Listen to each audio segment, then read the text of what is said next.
What's going on, everybody? Tom here with Keto Lifestyle, and today we are going to be making a really simple Southwest Skillet keto meal. Now, this is a perfect dinner for nights like tonight where we just got home from the gym and really don't want to do anything. And instead of ordering takeout, which 9 times out of 10 is not going to be very keto friendly, you can make something like this. The whole point is basically just throw everything in the skillet and get to eating. So first things first, we're going to want to toss in about a tablespoon of garlic with a pound of ground beef.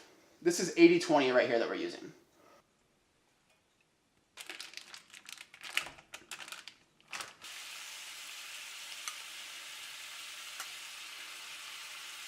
So now our ground beef is brown, and I wanted to mention to you guys, because I didn't prior, I went ahead and added 1 tablespoon of these roasted hatch green chilies into the ground beef with the garlic as I was browning it.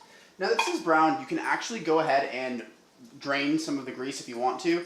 I'm not going to because these guns right here are fueled by fat, and that's just extra fat for me to eat. So the next thing we're going to add is actually our spice mixture. You can see it right here, and on the counter behind me you see this whole line of spices. I'm not going to tell you everything that's in here because it's just going to bore you, but it's in the description along with the macros like it is in every video. But essentially this is just like a teaspoon of everything in, that you see here, except there's a couple little modifications, so just check the description.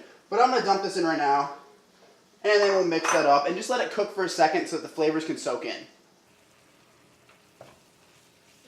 Side note about that spice blend, that is actually just my taco seasoning blend, so if you guys are into making keto tacos, feel free to use that, share it with your friends, whatever. But it's a really great kind of Mexican spice blend. But next into this, we're actually going to go ahead and drain and add 1 package of Maricold rice or skinny pasta rice, some type of keto-friendly rice option. We're going to drain it, throw it on in there. Now that the rice is mixed in, we're going to go ahead and just add a half a can of diced tomatoes. You can add the whole can if you want, but this whole can is right around 20 carbs. Now this will make 4 servings, so if you're going to only eat 1 serving, then 5 net carbs isn't the end of the world. But if you try to keep your carbs real low, I recommend only half a can.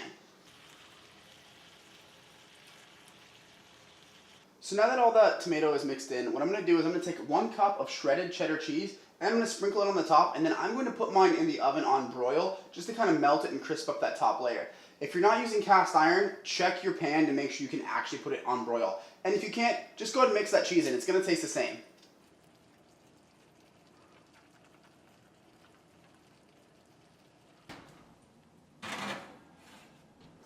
Alright guys, I let this sit in the broiler for about 8 minutes or so. The cheese is starting to melt. I'm going to scoop myself some up right now, and then we're going to taste it.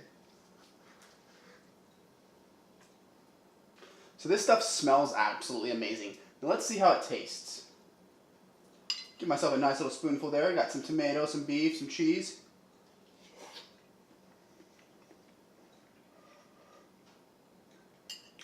It's great, honestly. Like, probably one of the best, quick, easy things you can do. The tomatoes, pretty much perfect at about half a can. You can use the full can like I said, but I think half a can gives you just enough, and it's a good carb balance. The rice is kind of gives you that little bite to it. Now, the one thing I wish I could put in here was like corn, but there's not really a good keto option for that. And you know, hey, the ground beef's ground beef. Now that taco seasoning is killer now, so you guys go ahead and check that out. I put it down in the description. Feel free to use that on your tacos or anything else. But with that, I'm going to close the video.